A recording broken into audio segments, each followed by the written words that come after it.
আসসালামু আলাইকুম, সবাই কেমন আছেন? আলহামদুলিল্লাহ, আমি ভালো আছি। তো আজকে আবার চলে আসলাম আপনাদের মাঝে আরেকটি রান্নার রেসিপি নিয়ে। আজকে তো সকাল সকাল আপনাদের ভাইয়া বাজারে গিয়েছিল, আর বাজার থেকে টাটকা ফ্রেশ গরুর মাংস নিয়ে আসছে। এখন এই গরুর মাংসটা আমি রান্না করব। প্রথমে মাংসটা আমি সুন্দর করে পরিষ্কার করে কেটে ধুয়ে নিয়েছি।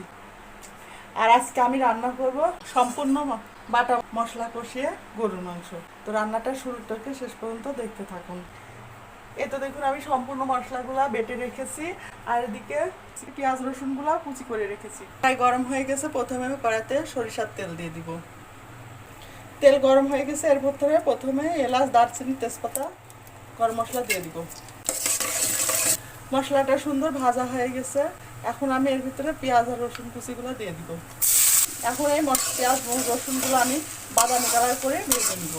পেঁয়াজ মরিচগুলো বাদামি কালার করে ভাজা হয়ে গেছে। এখন আমি এর মধ্যে বাটা মশলাগুলো দিয়ে দেবো।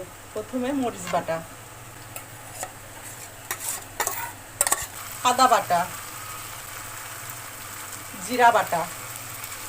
এবার এই মশলাটা আমি ভালো করে কষিয়ে নেব, যেন মশলা কাঁচা গন্ধটা না থাকে।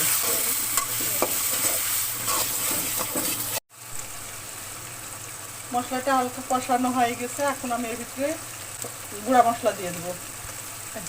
হলুদের গুঁড়া, ধনিয়ার গুঁড়া, পরিমাণ মতো লবণ। এখন আমি মশলাটা ভালো করে কষিয়ে নেব।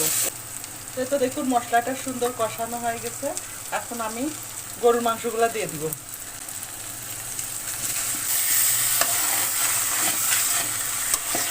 এখন আমি এই মশলাটা দিয়ে ভালো করে কষিয়ে নেব, আর এর মধ্যে একটু পানি দিব না।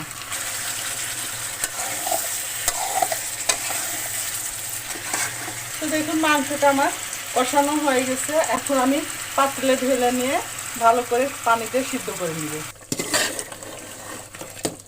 তো মাংসটা আমার সুন্দর করে সিদ্ধ করে কষিয়ে নেওয়া হয়ে গেছে। এখন আমি এর ভিতরে আলুগুলা দিয়ে দিব। এর সঙ্গে দিয়ে দেবো কয়েকটা গোটা রসুন। এবার আমি আরেকটু কষিয়ে নিব। তো মাংসগুলো ভালো করে কষানো হয়ে গেছে। আমি এখন এর মধ্যে গরম পানি দিয়ে দিব। এখন এটা ঢাকনা দিয়ে ঢেকে রান্না করে নিব। এই তো দেখুন, আমার গরু মাংসটা রান্না হয়ে গেছে। এখন আমি নামিয়ে নিব। এখন আমি উপর থেকে ভাজা মশলার গুঁড়া ছড়িয়ে দেবো। তো আমার হয়ে গেল বাটা মশলা কষিয়ে গরুর মাংস রান্না। তো রান্নাটা যদি ভালো লাগে তাহলে আপনারা বাসায় একবার এভাবে তৈরি করে খেয়ে দেখবেন। আর ভালো লাগলে ইউটিউব চ্যানেলটা সাবস্ক্রাইব করে দিয়ে লাইক, কমেন্ট, শেয়ার দিয়ে পাশে থাকবেন।